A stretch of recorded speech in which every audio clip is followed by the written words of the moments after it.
Bismillahirrahmanirrahim. Assalamualaikum warahmatullahi wabarakatuh.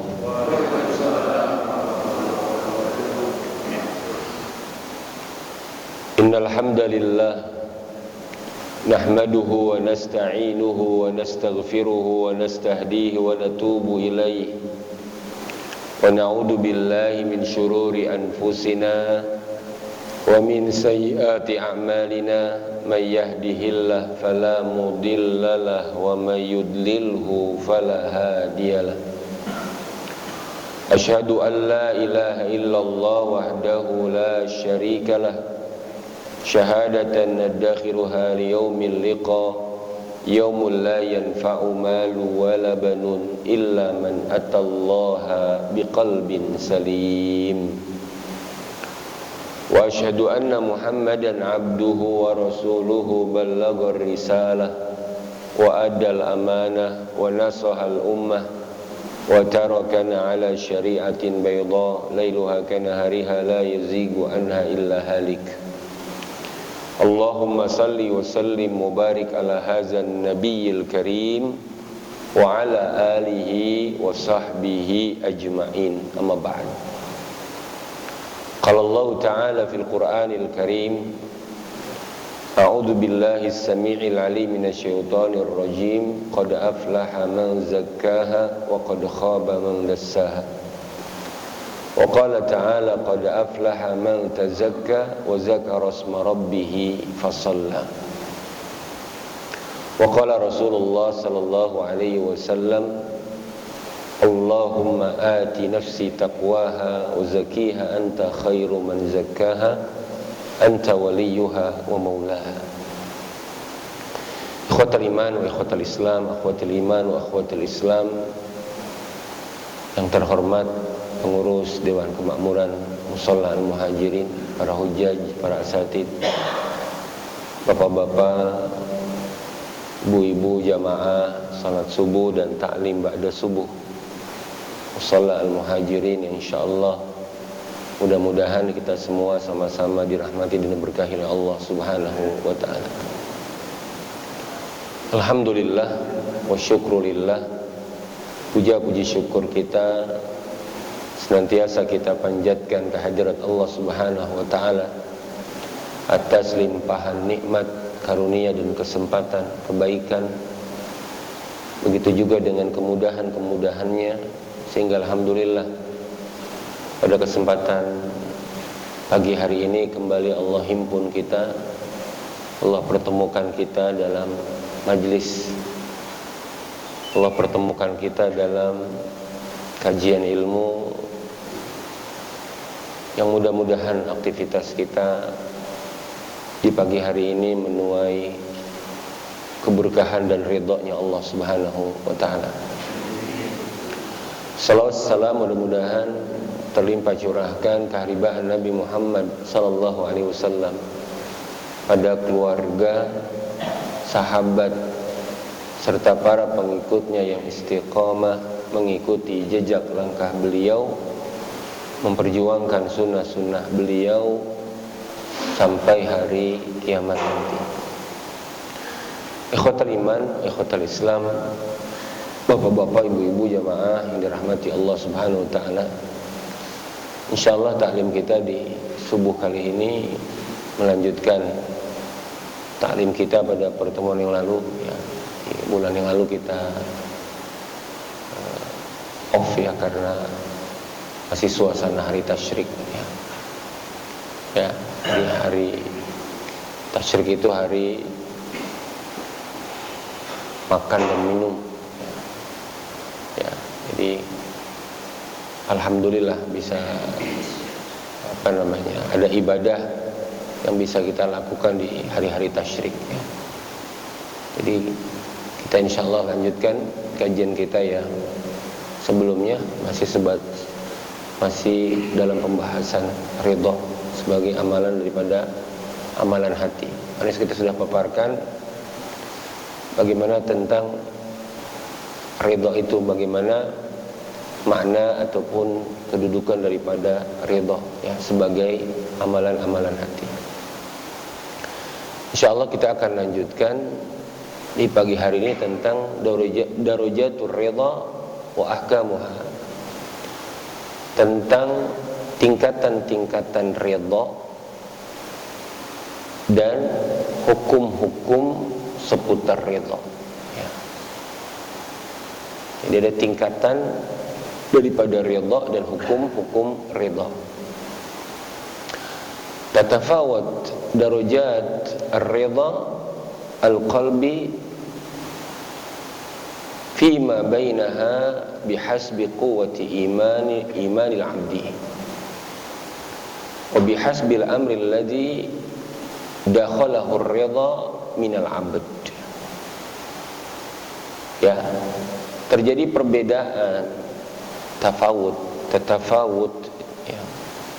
Itu berarti adanya perbedaan-perbedaan tingkatan.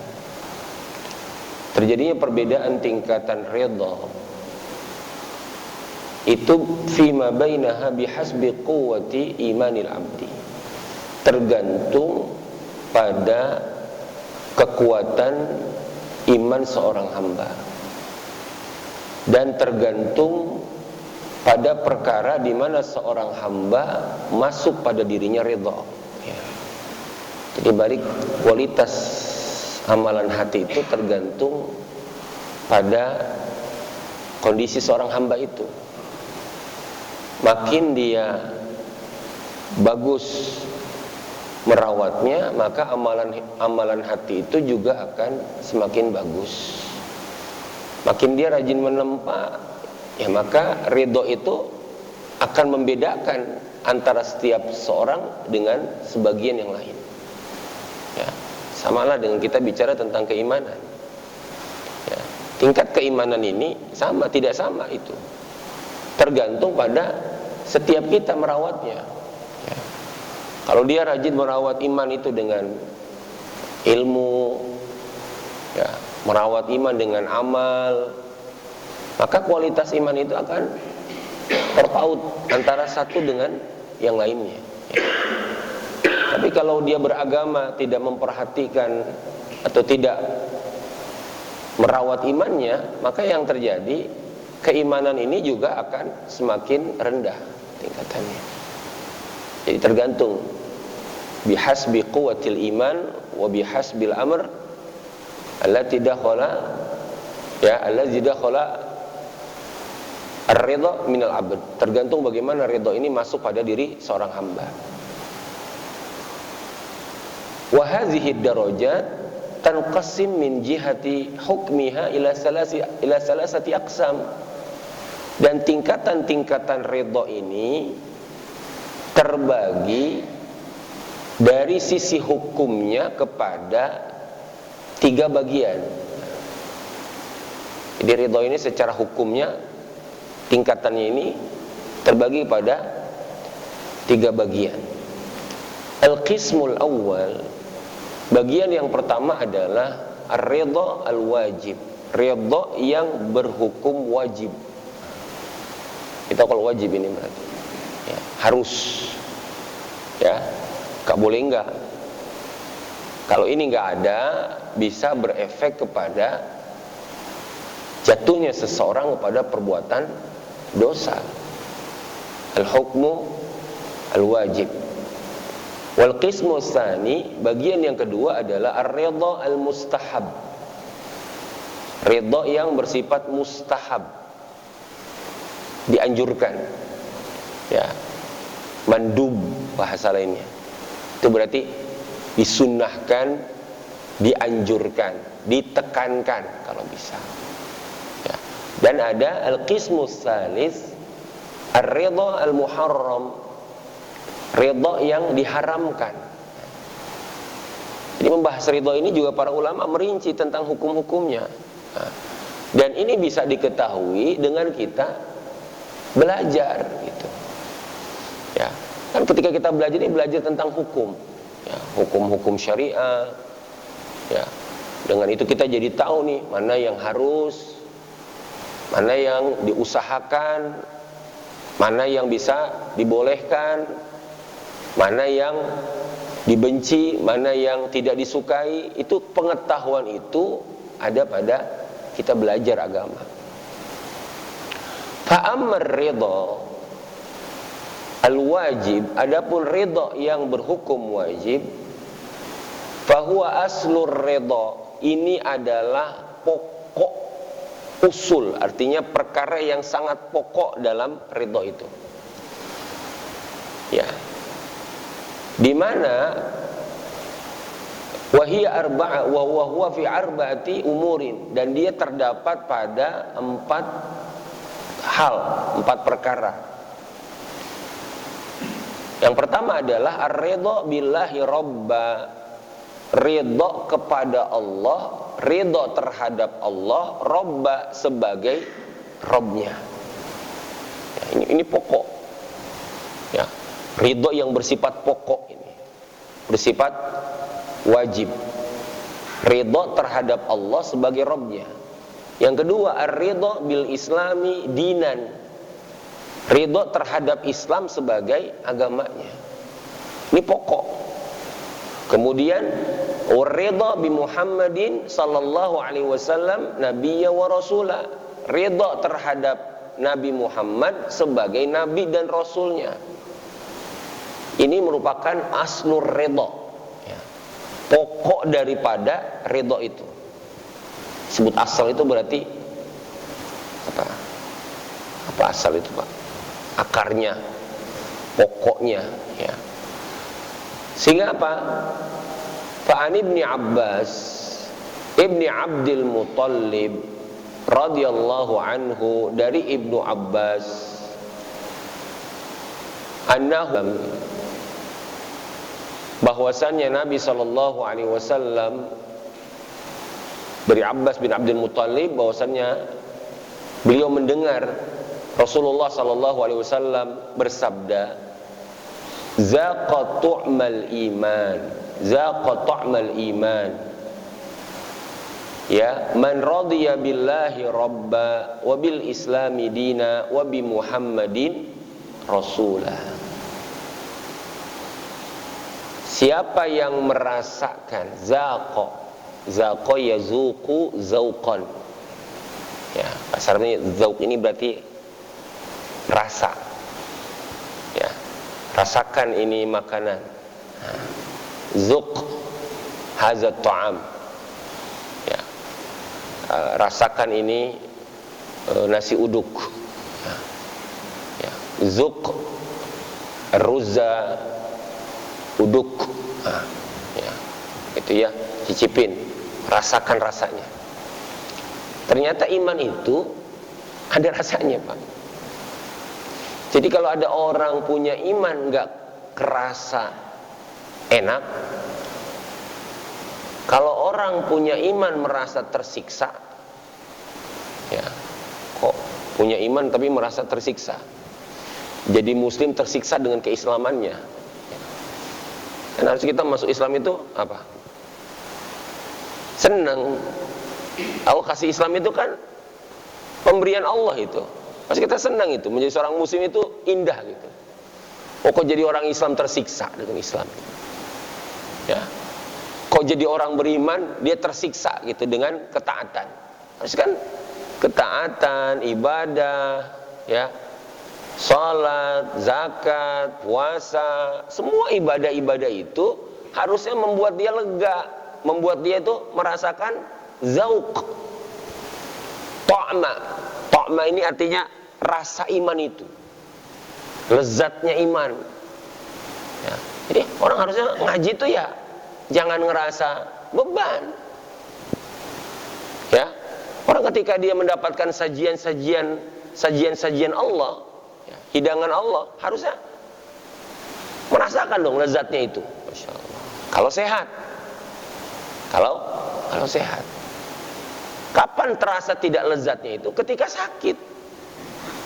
Nah, jadi kalau ada orang dikasih ilmu, dikasih amalan, dikasih syariat, harusnya dengan syariat itu kita bahagia. Kenapa? Karena dengan syariat itu seseorang justru mendapatkan sesuatu yang Allah berikan dalam bentuk sajian itu. Nah, ya, ini ada orang masuk Islam tersiksa dengan syariat Islam. sehingga dia protes, dia tentang syariat itu. Karena bagi dia itu syariat Islam itu misalnya ya sesuatu yang membuat dia terganggu gitu. Nah, padahal syariat Islam itu justru menenteramkan. Ya. Perintah Allah tuh harusnya dinikmati. Sehingga apa kata Nabi? Zaqat ta'mal iman. Yang merasakan manisnya iman, lezatnya iman, gurihnya iman. Siapa dia? Man radhiya billahi robba. Siapa yang ridho Allah sebagai Rabbnya, kata Nabi itu. Jadi siapa yang pengen merasakan lezatnya iman, dia harus ridho Allah sebagai Rabbnya. Wabil islami dinan, dia harus ridho Islam sebagai agamanya. Wabi Muhammadin nabiyya wa rasulah, dia harus ridho Nabi Muhammad sebagai nabi dan rasulnya. Itu kata Nabi SAW. Ya, maka ini disebut dengan aslur ridho. Ya. Kemudian yang keempat ini ar-ridha bima waqa'a minal masaib wa adamul jaza fiha. Ridha ketika ridha yang bersifat mustahab, ridha yang ketika terjadi musibah, ridho ketika menghadapi musibah dan tidak goncang ketika menghadapi musibah. Ini adalah merupakan ridho yang keempat dari ridho yang wajib. Ridho kepada Allah sebagai Tuhannya, ridho terhadap Islam sebagai agamanya, ridho terhadap Nabi Muhammad sebagai Rasulnya, ridho ketika dia ditimpa musibah dan tidak goncang ketika dia menghadapinya. Ya, itu ridho wajib. Kalau nggak ada ini, berarti apa? Dia jatuh pada sesuatu yang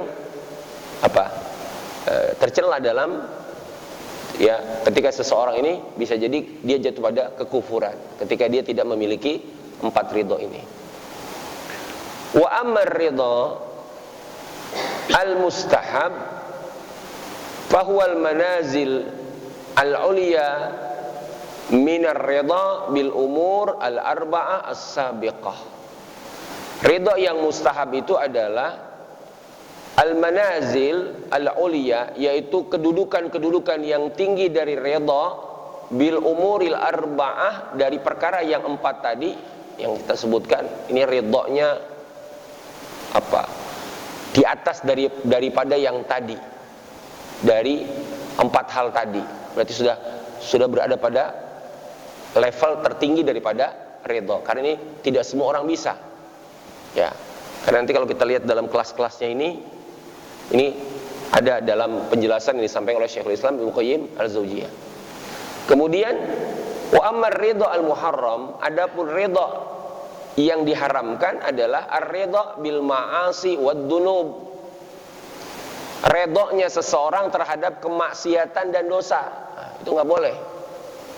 Ya. Orang senang, orang ridho terhadap perbuatan dosa. Ya. Karena ridho terhadap perbuatan dosa, ya itu adalah dosa. Ya. Misalnya kita lihat dalam sebuah hadis, man ra'a minkum munkaran falyughayyirhu biyadihi. Kalau kamu melihat kemunkaran, rubah dengan tangannya. Kalau tidak mampu, fabilisani, dengan lisannya. Kalau tidak mampu juga, fabiqalbi, dengan hatinya dia mengingkari itu. Ya, artinya apa?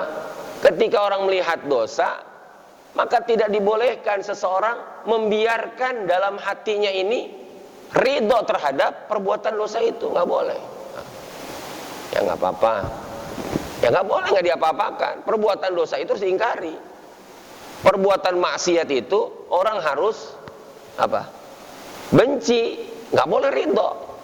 Ya. Kalau ada orang yang ridho sama perbuatan maksiat, perbuatan dosa, ini adalah ridho yang tercela, alias ridho yang diharamkan.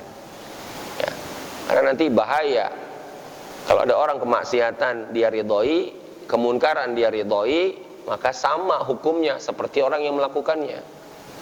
Ya, maka setidaknya orang yang tidak mampu merubah kemunkaran, dia harus mengingkari kemunkaran itu, mengingkari minimal itu. Ya.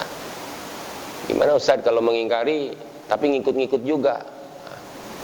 Ada orang ini nggak boleh nih, ya, dilarang sama agama gitu. Di dalam hatinya nggak boleh nih, tapi dianya mohon maaf misalnya, ya ikut di situ, bahkan tidak mencegahnya, bahkan dia bergabung di dalamnya. Itu yang tidak dibolehkan. Nah, kita lihat rinciannya. Apa makna ar-ridha al-wajib? Far-ridha al-wajib huwa an yakun ma'ahu aslu ridha billahi rabba. Ridha yang bersifat berhukum wajib ini adalah ridha di mana dia an yakuna ma'ahu aslu ridha, di mana padanya itu ada pokok daripada ridha yang terdapat dalam keridhaan terhadap Allah, keridhaan terhadap Islam, keridhaan terhadap Nabi Muhammad, dan keridhaan ketika mendapatkan musibah. Waridha billah, ridha kepada Allah ini min a'zam mazahirir ridha billah, di antara bentuk daripada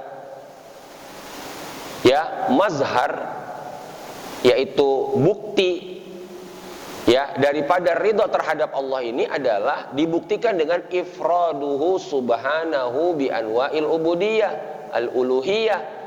Tanda ridhonya seorang hamba adalah yang paling tinggi mengesahkan Allah dalam ubudiyah dan uluhiyah. Jadi tandanya apa orang ridho sama Allah? Tandanya itu hamba itu mengesahkannya secara penghambaan. Wa tauhiduhu fi asma'ihi wa sifati, mengesahkan Allah dalam nama-nama dan sifatnya. Itu tanda ridho. Contoh seperti ini. Tanda hamba itu senang dibuktikan dengan apa? Mengabdi kepadanya. Ya, maka bentuk ibadah itu kepada Allah, tidak menyekutukan Allah, itu adalah bentuk keridhaan seorang hamba menjadikan Allah sebagai Tuhannya. Ya. Sehingga apa? Ketika dia juga mengesahkan Allah dalam nama dan sifat-sifatnya, berarti dia menjadikan nama-nama Allah dan sifat-sifat Allah, dia terima itu. Ya. Misalnya, kalau dia mengimani Allah Ar-Rahman, Allah Ar-Rahim, dalam hatinya dia meyakini bahwasannya Allah Azza wa Jal adalah zat yang maha pengasih lagi maha penyayang. Dia ridho. Ya. Fatardo bihi rabban wahidan la syarik ma'ahu. Maka seseorang ketika dia ridho kepada Allah, berarti dia ridho menjadikan Allah satu-satunya Tuhan. La syarikalah, tidak ada sekutu baginya. La syarik ma'ah, tidak ada sekutu bersamanya.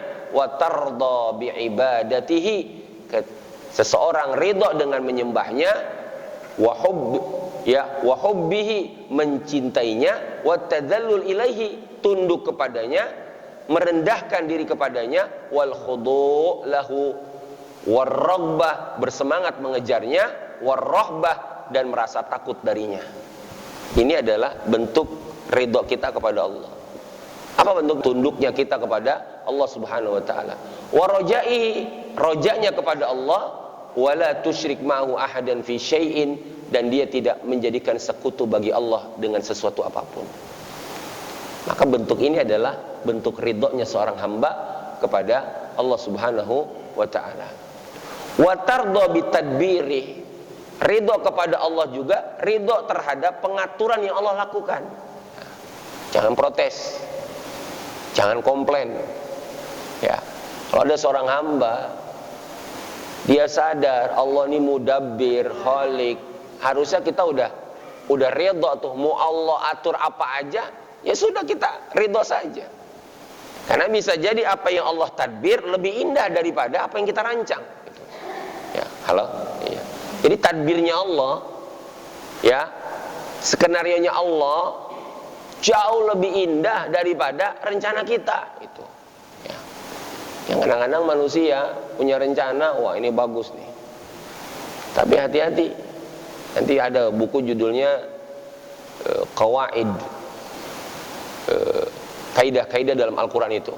Salah satu kaidahnya itu adalah ayat Allah, asa an takrahu syai'a wa huwa ya khairul lakum. Bisa jadi yang kamu enggak suka baik buat kamu. Wa asa an tuhibbu syai'a wa huwa syarrul lakum. Bisa jadi apa yang kamu sukai itu buruk bagi kamu. Ini kaidah, Pak. Skenario Allah ada di sini. Ya, bisa jadi yang kita anggap bagus menurut kita ternyata bagi Allah tidak. Ya, maka tadbirnya Allah, pengaturannya Allah terhadap diri kita, kita ridho terhadapnya, maka ini adalah bentuk ridho. Ya, fatunzil bihi, yang dengannya Allah Subhanahu wa taala menurunkan aturannya itu dalam kebutuhan-kebutuhan kita, wa tatlub minhu islah dinika wa dunyak, dan memintanya kita kepada Allah dengan memperbaiki agama kita dan juga dunia kita, itu bentuk ridho. Ya Allah, perbaiki urusan dunia saya, kita ridho Allah yang melakukan itu. Ya, kita ridho Allah yang memperbaiki apa yang menjadi maslahat buat agama dan dunia kita. Wa minar ridha billahi rabba, dan diantara bentuk ridho kepada Allah sebagai Tuhan ini adalah an taskhut ibadata madun Allah. Seseorang itu benci terhadap ibadah selain Allah Subhanahu wa ta'ala. Dia benci segala bentuk penyembahan kepada selain Allah, bentuk kemusyrikan. Makanya seorang hamba membenci segala bentuk kemusyrikan kepada Allah, itu adalah diantara bentuk ridha. Termasuk fala tarda bi'ibadatin nasara lis-salib wal masih, wala tarda bi'ibadatil yahud li Uzair alaihi assalam, wala tarda bi'ibadatil wasaniyin, ya, wala tarda bi'ibadatil asnam wal ausan, ya, ayyama kanat, dia tidak reda ketika ada bentuk penyembahan kepada selain Allah, enggak reda dia, ya. Kalau ada bentuk kemusyrikan apapun bentuknya, penyembahan kepada manusia, penyembahan kepada apa namanya, patung, penyembahan kepada yang lainnya, dia tidak reda. Kenapa? Karena ridha kepada Allah itu berarti dia tidak menyukai segala bentuk kemusyrikan kepada Allah Subhanahu wa ta'ala. Maka faqala ta'ala, ya, maka Allah Subhanahu wa ta'ala berfirman, qul aghairallahi abghi rabban wa huwa rabbu kulli syai'. Katakanlah, ya, aghairallah abghi, apakah selain Allah aku cari sebagai Tuhan, wa huwa rabbu kulli syai', padahal Allah itu adalah Tuhan segala sesuatu. Apa maknanya? Seorang hamba yang menjadikan Allah sebagai Rabbnya, cukuplah Allah sebagai Rabbnya. Maka katanya apa? Qul aghairallah, katakan apakah harus mencari selain Allah? Nah, ya, apakah harus mencari selain Allah sebagai Tuhan, padahal Allah adalah rabbu kulli syai', Allah adalah Tuhan segala sesuatu. Apa tahu kalau kita amati di sini, berarti ada apa dalam ridho kepada Allah? Ridho terhadap Allah itu berarti ada al-hubbu fillah wal bughdu fillah. Termasuk di antara bentuk ridho kepada Allah adalah cinta karena Allah, benci juga karena Allah. Fa mahabbatul ulama minar ridha billahi rabba. Maka mencintai ulama adalah bentuk ridho kepada Allah Subhanahu wa ta'ala, bentuk ridho kita. Kenapa? Fa mahabbatul ulama minar ridha rabban wa mahabbatus salihin, mencintai orang-orang saleh, wa zuhad, orang-orang yang zuhud, juga adalah bentuk ridho kita kepada Allah Subhanahu wa ta'ala. Wa bughdul fusaq wal fujar, membenci orang-orang fasik, orang-orang fujar, orang-orang yang melakukan perbuatan dosa, itu juga minar ridha billahi rabba, termasuk bentuk daripada ridha terhadap Allah sebagai Rabb kita. Jadi kalau ada Bentuk ridho ketika Nabi SAW bertanya, Ayyu urwatil Islam awsaq. Ketika ditanya sama Nabi kepada sahabatnya, wahai sahabatku, kamu tahu enggak ikatan Islam apa yang paling kuat itu? Ya. Kata Nabi, kata para sahabat, jawabannya apa? As-salah. Salat ya Rasulullah. Bukan, masih ada yang lebih kuat. Sahabat coba jawab lagi. Zakat ya Rasulullah. Bukan. Jawab lagi. Puasa ya Rasulullah. Bukan. Haji ya Rasulullah. Bukan. Jihad ya Rasulullah. Bukan. Apa jawaban Nabi? Al-hubbu fillah wal bughdu fillah. Ya. Ikatan Islam yang paling kuat itu adalah cinta karena Allah, benci karena Allah. Itu ternyata puncak, Pak. Kenapa? Karena di situ ada bentuk, ya, ridha seseorang terhadap Allah adalah dalam bentuk mencintai karenanya dan benci karenanya. Maka orang ketika membenci orang itu bukan karena sabab apa, bukan, tapi sababnya karena Allah. Mencintai juga karena Allah. Kenapa mencintai ulama? Mencintai ulama, mencintai orang saleh itu adalah bentuk daripada ridha kita kepada Allah Subhanahu wa taala. Karena Allah ridha terhadap orang-orang saleh itu. Jadi kalau ada contoh begini, ada, kita punya seseorang, ya, orang tersebut katakanlah orang kita takzim atau orang tersebut kita hormati. Biasanya orang yang kita hormati, ya, kita akan memberikan penghormatan juga kepada siapa aja yang mendapatkan, yang mendapatkan kedudukan istimewa di orang yang kita hormati itu, ya. Ya, contohnya, saya punya guru saya punya anak, ya. Contohnya ini, bagaimana sikap saya kepada anak guru saya? Kalau saya mencintai guru saya, ya, apa yang saya lakukan kalau saya nih bertemu dengan anaknya guru saya? Pasti kita akan memperlakukan dia sebagaimana kita memperlakukan orang tuanya. Nah, sebagai bentuk apa? Penghormatan. Nah, ya. Jadi kalau ada bilang, bagaimana sikap kita kepada guru kita? Salah satu bentuknya adalah kita mencintai kerabatnya, mencintai anaknya seperti kita mencintai guru kita. Nah, ini contoh kecil aja, ya. Karena ketika ada orang yang mencintai seseorang bukan karena Allah, berarti seolah-olah dia ini menentang, ya. Allah benci, kok dia malah cinta? Harusnya yang Allah cintai dia cintai, yang Allah benci dia benci, ya. Kalau Allah suka, ya kita suka, ikut suka. Siapa yang bilang Allah suka sama orang soleh? Allah yang bilang. Allah cinta sama al-abrar, manusia-manusia yang baik. Kita cintai orang-orang soleh. Maka bentuk kecintaan kita kepada orang soleh itu berarti ridho kita kepada Allah. Jangan dibalik. Kok ridho kepada Allah, benci sama orang soleh, benci sama ulama, ya. Tapi kok ridho sama Allah, ya, justru menempatkan orang-orang ini lebih dicintainya daripada orang-orang yang dicintai oleh Allah. Maka mahabbatus salihin, mahabbatul abrar, mahabbatul ulama itu adalah bentuk daripada ridho kita kepada Allah Subhanahu wa taala.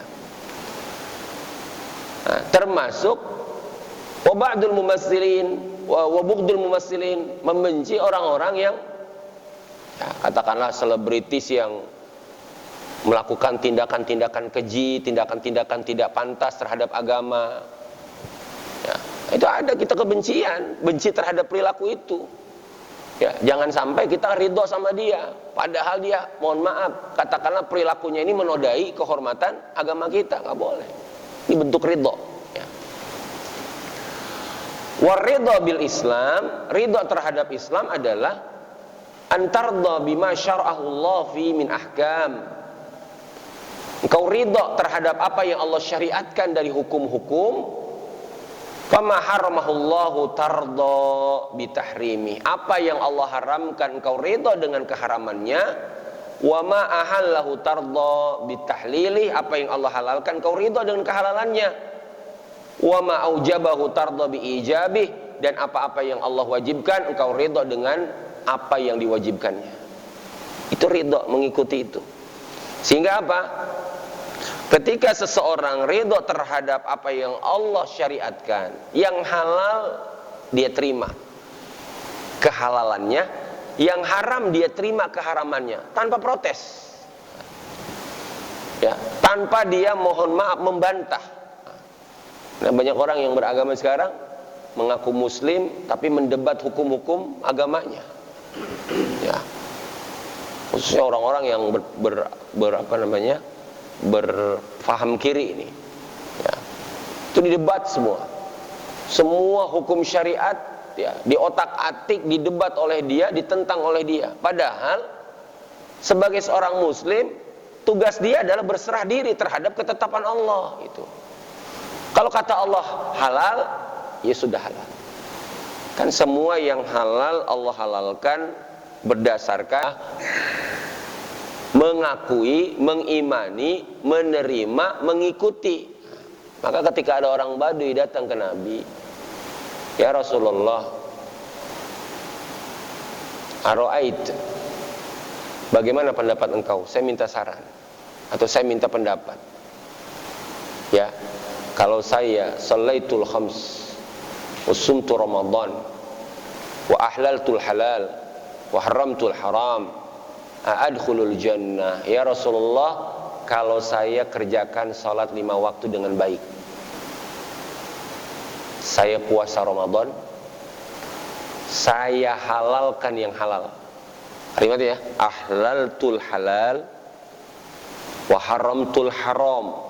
Yang halal saya halalkan, yang haram saya haramkan berdasarkan apa kata agama. Jadi dia berkomitmen, pokoknya yang halal saya kerjain, yang haram saya tinggalkan. Adkhulul jannah. Apakah saya dengan sebab itu bisa masuk surga ya Rasulullah? Pertanyaan itu. Salat 5 waktu, puasa Ramadan, menghalalkan yang halal, mengharamkan yang haram, adkhulul jannah. Apakah saya masuk surga? Kata Nabi, na'am. Jawabannya na'am. Padahal yang disebut syariat cuma berapa? Hah? Yang disebut apa? Salaitul khams, wasumtu Ramadan. Aku kerjakan salat 5 waktu, puasa Ramadan, sisanya menghalalkan yang halal, mengharamkan yang haram. Adkhulul jannah. Apakah saya masuk surga? Na'am. Ya, itu si Badui datangnya ke Nabi. Kalau datangnya ke Ustadz, enak banget. Ya. Begitu pengen dapat surga, ya, kan kalau kita, wow berat, tuh dapat surga itu ayatnya jelas, ya, apa kata Allah? Am hasibtum an tadkhulul jannah walamma ya'tikum masalul ladzina khalu min qablikum massatuhumul ba'sa wad dharra wa zulzilu. Wah, mungkin si Badui bengong, ya, benar masuk surga ini. Tapi Nabi melihat si Badui ini ketika datang, dia minta pendapat Nabi, katanya saya bisa masuk surga ya Rasulullah dengan cara seperti ini? Naam, bisa. Apa kalimat yang kita tarik itu? Ahlaltul halal wa haramtul haram. Buat apa kelasnya profesor, kelasnya doktor, kelasnya cendekiawan, kalau yang halal tidak bisa dihalalkan, yang haram tidak bisa diharamkan? Ya, kan banyak nih yang ngotak-ngatik agama, ya. Dengan kepintarannya itu dia bikin yang halal diharamkan, yang haram dihalalkan. Ya. Fatarda biijab birril walidain. Seseorang ridho, kamu ridho dengan kewajiban bakti sama orang tua, ridho kita. Karena ini syariat Islam. Biijabiz zakat, kita ridho dengan wajibnya zakat. Wa ghairaha minal wajibat. Dan dari selain kewajiban itu, wa tarda bi tahrimiz zina, kita redha dengan haramnya zina. Maka pelaku zina sama pelaku zina sama pelaku orang yang menghalalkan zina, beda enggak? Itu secara hukumnya beda. Orang yang cuma melakukan zina tapi masih menganggap keharaman zina, itu besar dosanya. Tapi ada yang lebih besar. Orang yang menghalalkan zina itu lebih besar dosanya. Sama orang yang berzina tapi masih menganggap zina ini haram. Atau orang minum khamr masih meyakini khamr ini haram, tapi dia masih minum. Dengan orang yang memang, mohon maaf, menghalalkan khamr, mana yang lebih parah? Halo? Yang menghalalkan. Karena yang menghalalkan ini berarti dia menerobos haknya Allah. Hak yang namanya tasyri', tahlil, tahrim, menghalalkan, mengharamkan, itu wilayahnya Allah.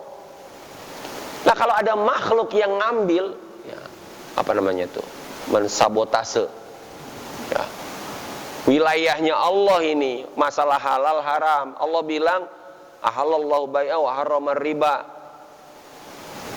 Allah menghalalkan pernikahan, mengharamkan zina. Tiba-tiba ada orang yang menghalalkan zina, tapi dia nggak zina, Ustadz, ya, tapi dia menghalalkan zina. Dosa besar. Dosa besarnya adalah dia menghalalkan apa yang diharamkan oleh Allah. Nah, dan ini lebih parah. Kenapa? Karena menganggap halal berarti dia sudah menerobos hak dan otoritasnya Allah Subhanahu wa taala. Ya, bukan berarti mendingan berzinahnya dong gitu. Bukan. Jangan salah paham juga pulang ngaji dari sini.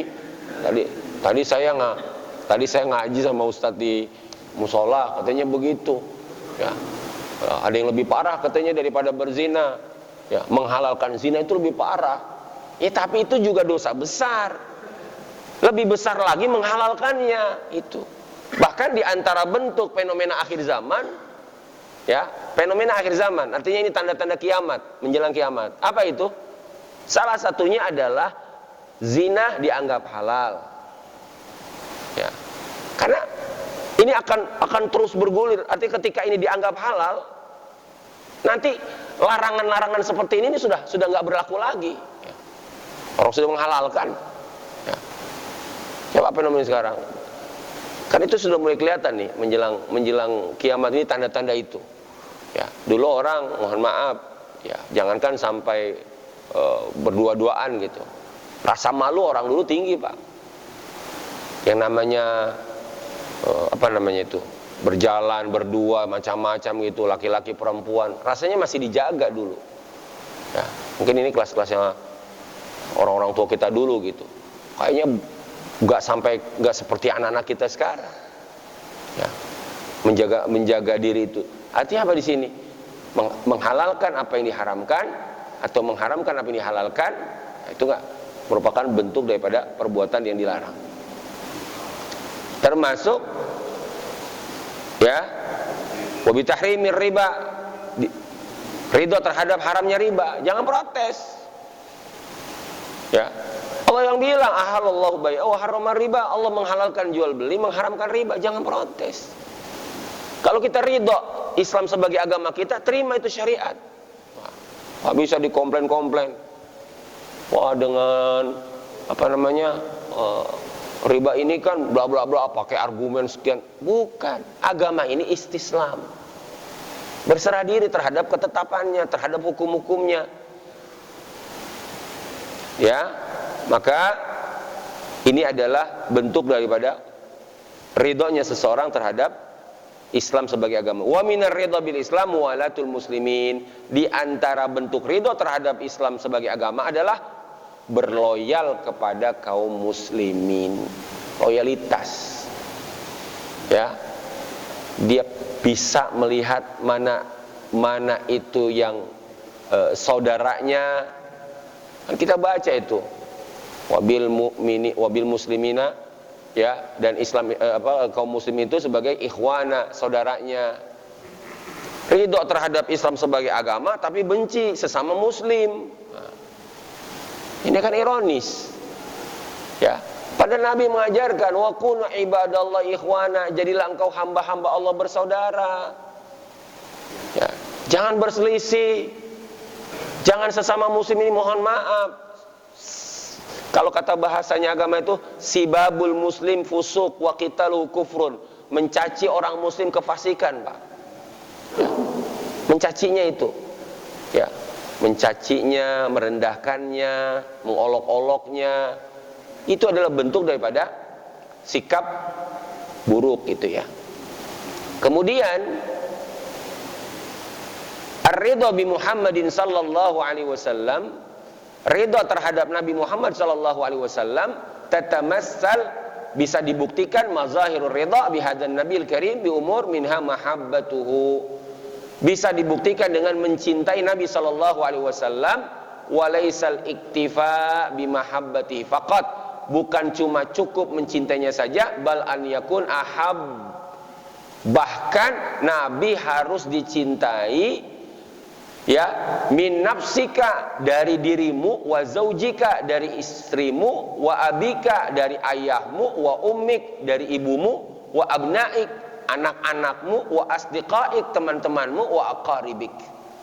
Harus di atas itu. Bukan cuma saya cinta Rasul, tidak cukup. Harus dilebihkan kecintaan itu daripada diri kita sendiri. Umar pernah datang ke Nabi. Apa kata Umar? Ya Rasulullah, anta ahabbu ilayya, engkau adalah manusia yang paling aku cintai ya Rasulullah.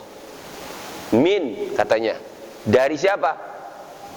Keluargaku, anak-anakku, ayahku, semua manusia. Engkau orang yang paling aku cintai. Illa min nafsi, kecuali dari diriku. Apa kata Nabi? La ya Umar, belum cukup. Kamu udah mencintaiku lebih daripada istrimu, lebih kepada anakmu, lebih kepada ayahmu, lebih kepada orang tuamu. Belum cukup. Kenapa ya Rasulullah? Engkau harus mencintaiku lebih daripada cintamu terhadap dirimu sendiri. Itu level cinta begitu. Sehingga apa kata Nabi? Kamu harus mencintai itu. Sehingga apa kata Nabi?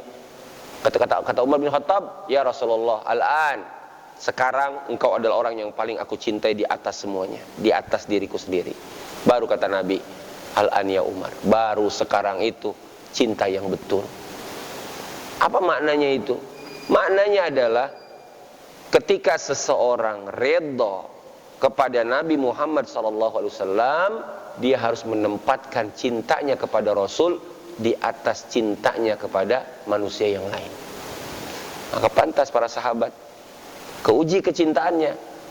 Mus'ab bin Umair meninggalkan ibunya, ya, sampai-sampai apa ketika Mus'ab bin Umair memilih Rasulullah, wahai Mus'ab, ya, kalau kamu mengikuti Muhammad, kalau kamu masuk Islam, ibu akan mogok makan, ya, mogok, wahai ibu, ya, walaupun engkau memiliki 100 nyawa, ya, kemudian satu persatu nyawa itu, aku tidak akan meninggalkan agama ini.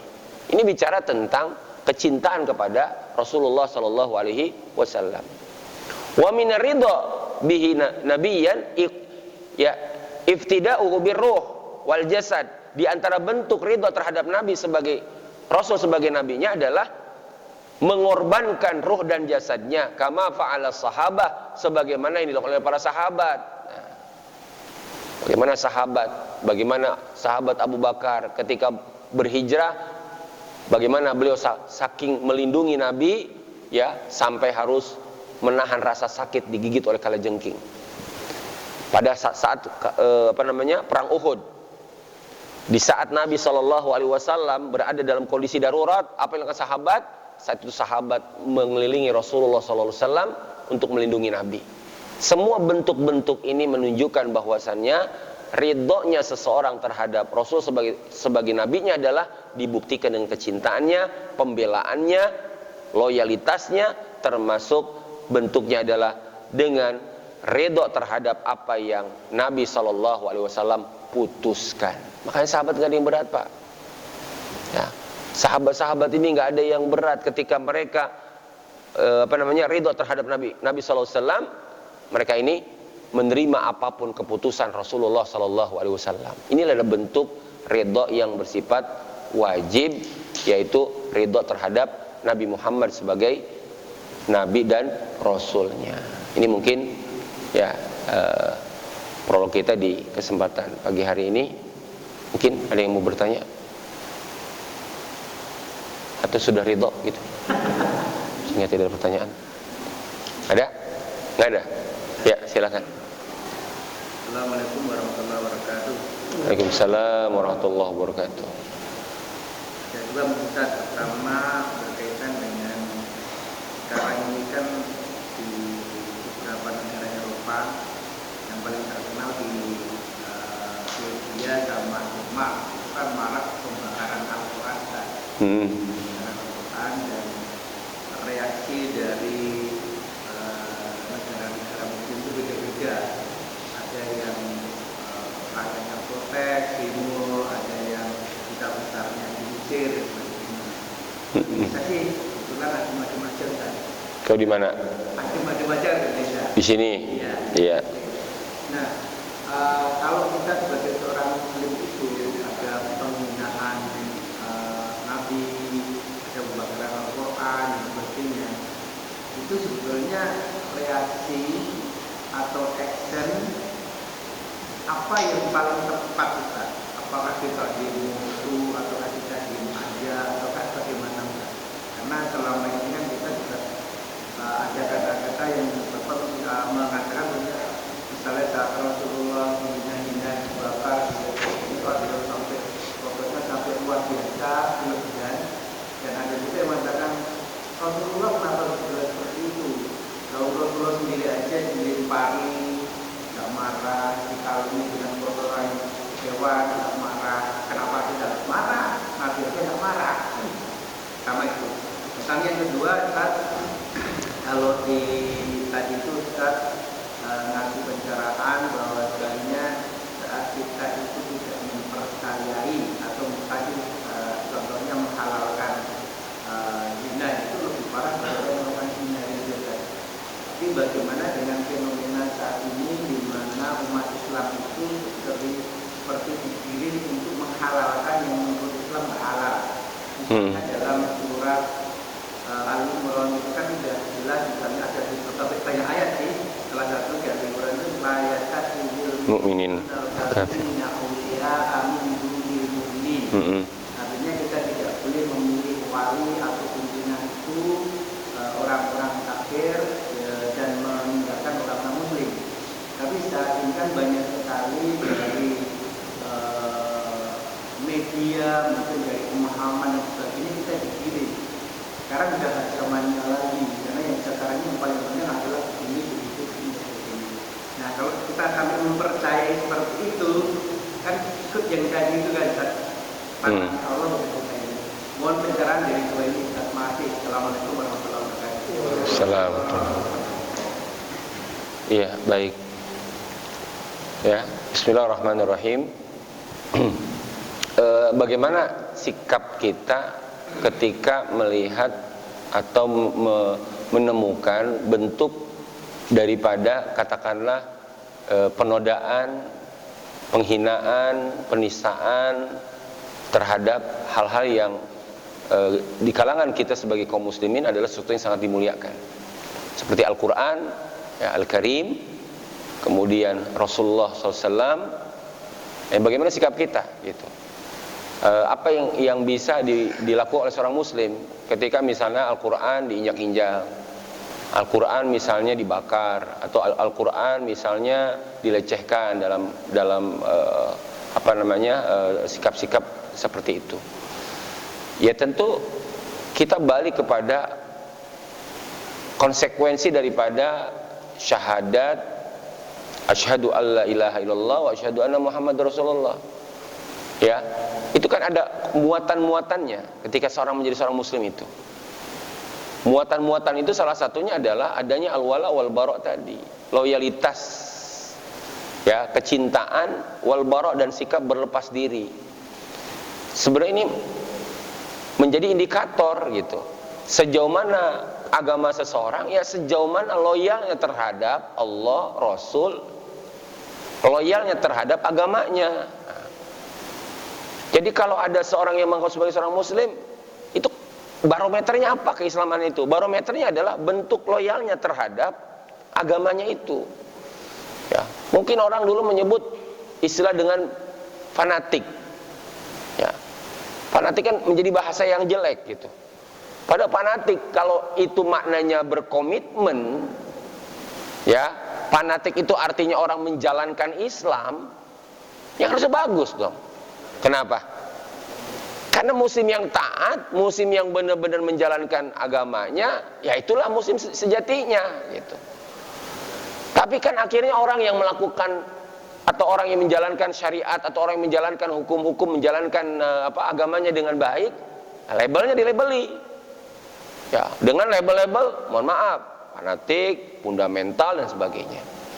Sehingga akhirnya dianggap sebagai Islam ekstrim. Ya. Padahal ini orang yang sedang beragama dan ini sesuai dengan hadis Nabi. Orang yang menjalankan agamanya dengan komitmen, ya'ti goriban wa sayaudu goriban kama bada, dia adalah orang asing akan balik lagi asing. Mungkin ini adalah keterasingan ketika zaman orang berpegang teguh kepada agamanya. Dianggap terlalu fanatik lah. Ya. Dan ini bagaimana sikap kita tentunya ketika menyikapi ini, ya, apa yang bisa kita lakukan? Kan tadi ada sikap kita ridho terhadap Allah, ridho terhadap Islam, ridho terhadap Nabi kita. Bentuknya adalah setidaknya dalam diri kita ini tidak ridho melihat perlakuan mereka terhadap agama ini. Ya. Saya nggak ridho agama saya digituin. Harusnya begitu dong. Kalau orang nggak punya sikap sama sekali terhadap agama dia, biarin aja. Ini dipertanyakan tentang arti komitmen, militansi, iltizam. Berarti dia menganggap nggak penting agama itu. Padahal agama ini kan mengajarkan arti komitmen. Nah, dia sekarang kalau agama ini sudah tidak bisa dianggap penting dalam kehidupan, gimana nanti dengan hal-hal yang lain? Ini agama, sesuatu yang sangat penting dalam kehidupan kita. Ya, maka kita perhatikan di situ. Memang ada sikap sebagian orang cuek, biarin aja. Sebagian lagi, ya punya semangat misalnya, membela. Ya, saya pikir ini balik kepada bagaimana setiap kita ini menyikapinya. Berarti sebagai seorang Muslim kita tidak redha perbuatan itu. Sebagai seorang Muslim kita tidak senang melihat perbuatan itu. Dan juga sebagai seorang Muslim lakukan apa yang bisa kita kerjakan untuk itu, ya, dengan macam-macam, ya, yang punya diplomasi, yang punya kekuatan, yang punya power, yang punya ini, silakan bergerak. Ya, ketika dulu, mohon maaf, suratnya Nabi dirobek sama Raja sampai Timur robek ke Kisra, ya, dirobek-robek itu surat dari Nabi. Ya, Nabi ngirim surat, nah, kemudian suratnya ini dirobek-robek. Ya, ada sebagian yang menerima dengan baik dakwahnya Nabi, ada yang memang meresponnya dengan sikap angkuh, dirobek itu tulisan itu, dirobek suratnya itu. Apa yang terjadi? Nabi sampai mendoakan dengan doa yang cukup keras itu. Ya, semoga dia dirobek-robek kerajaannya sebagaimana dia merobek-robek suratku. Tegas sekali. Ya, jadi ayat Allah misalnya Al-Quran dilecehkan. Tidak ada yang lebih mulia daripada Al-Quran. Ya, kita mohon maaf diangkat derajat kita dengan Al-Quran, direndahkan juga kita dengan Al-Quran. Nah, kaum muslimin ini ketika bicara tentang kitab suci, nabinya nabi yang suci, berarti kan ada sikap itu ketika dinodai. Bukan berarti ya ngapain sih dibela, Nabi juga ketika dihina biasa-biasa aja. Ini bukan argumentasi yang bisa dipakai dengan membiarkan, ya, perilaku mohon maaf, membiarkan Nabi SAW, ya, dibiarkan misalnya dengan alasan tadi. Bukan, justru kita kaum muslimin membelanya seperti sahabat.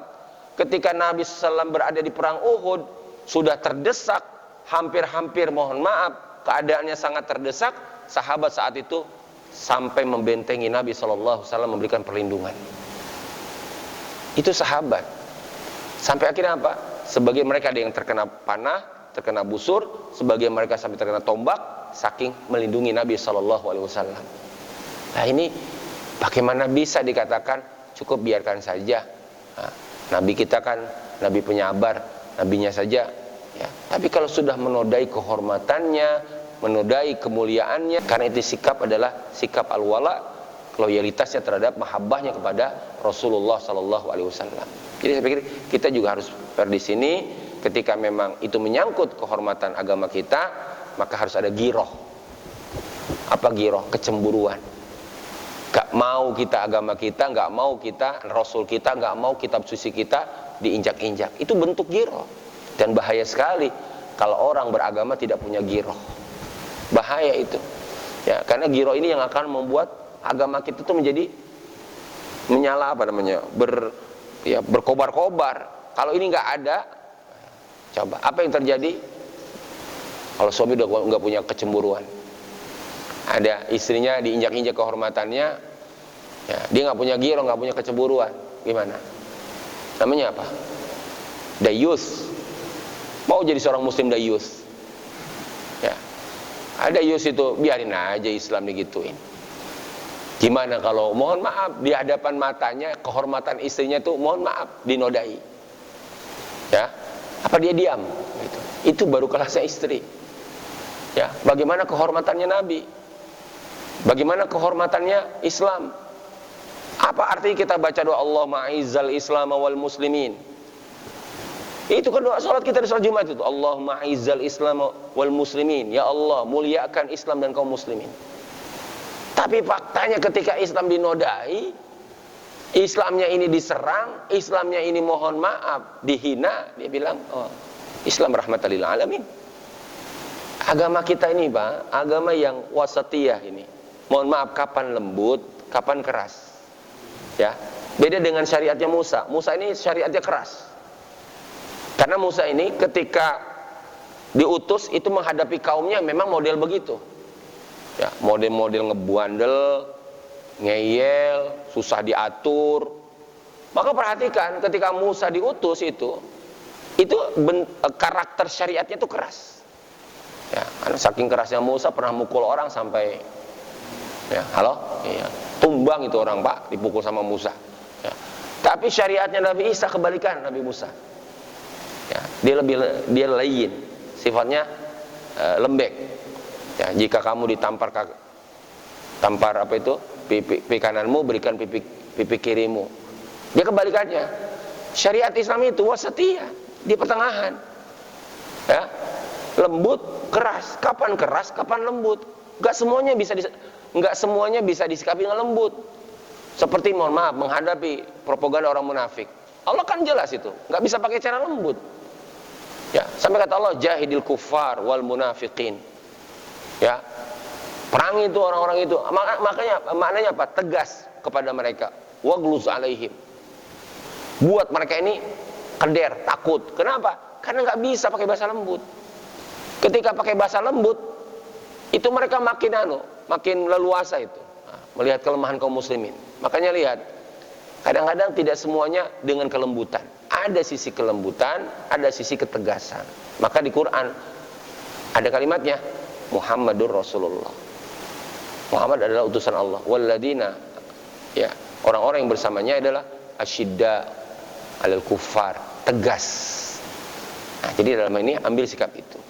Jadi kalau ada masalah seperti ini, umat Islam setidaknya dia tidak ridho dalam level terendahnya, dia tidak ridho dengan apa yang dilakukan oleh orang-orang yang menodai Islam, menodai Rasulnya, menghina Islam, menghina Rasulnya, dia tidak ridho itu. Kemudian, ya, bagaimana dengan fenomena sekarang juga terkait dengan masalah kepemimpinan, ya.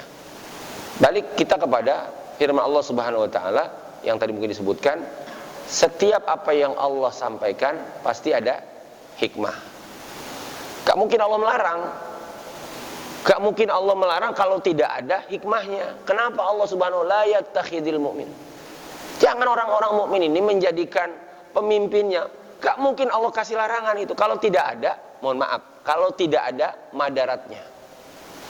Yang kita bilang aman, insyaallah. Allah yang maha tahu, ya, Allah yang maha ngerti tentang diri kita. Jadi kalau Allah melarang, pasti Allah tahu apa yang akan menimpa kita. Pak, kalau pemimpin saleh, ya, apa dia tidak memberikan dampak besar kepada yang dipimpinnya? Besar. Ya, sejarah sudah membuktikan. Khalifah Umar bin Abdul Aziz, ya, Bagaimana beliau hanya dalam waktu 2 tahun lebih bisa memakmurkan, ya, bisa memberikan kemakmuran kepada rakyatnya. Ya. Nggak bikin susah, Pak, bikin makmur. 2 tahun saja dia pakai waktu, Allah bantu dalam kepemimpinannya. Susah nyari orang miskin, susah nyari orang yang berhak menerima zakat. Ya. Saking apa? Dia membuktikan sendiri kezuhudannya itu asli benar. Ya, bagaimana beliau memimpin itu sampai-sampai, mohon maaf, sama sekali tidak mau mengambil sedikit pun dari fasilitas negara. Itulah contoh potret kepemimpinan soleh seperti itu. Gak mau dia pakai punya negara walaupun cuma sebatas minyak, Pak. Kebayang itu kezuhudannya itu. Bukan dia, mohon maaf, bisa aja dia pakai. Tapi betapa dia takutnya sama Allah, sampai minyaknya negara aja gak mau pakai dia. Sampai si tamu bengong aja. Ayah Khalifah, kenapa kita ngobrol sekarang redup-redup begini? Tadi kan terang enak kelihatan mukanya. Kenapa sekarang jadi remang-remang begini muka? Ya, kenapa lampunya diganti? Saya nggak mau pakai lampu negara. Karena tadi waktu pertama kita ngobrol urusan negara, yang kedua urusan pribadi. Urusan pribadi saya tidak mau pakai punya negara, maka saya ganti lampunya dengan lampu pribadi saya. Kepemimpinan seperti apa kalau bukan kepemimpinan yang berbasis kesolehan? Maka umat Islam jangan mau digiring sebenarnya. Ya, dia harus nyari. Ya, kita tidak, itu kan tinggal kualitasnya kaum muslimin. Mau pemimpin seperti apa? Ya, itu tergantung pada diri mereka. Makanya tetap gak boleh dengan alasan macam-macam. Ya Allah sudah melarang. Patuhi larangan Allah, karena di balik larangan Allah pasti ada madaratnya, pasti ada bahayanya. Seperti itu. Allahu a'lam bissawab. Cukup ya? Karena waktu juga insyaallah nanti kita akan lanjutkan.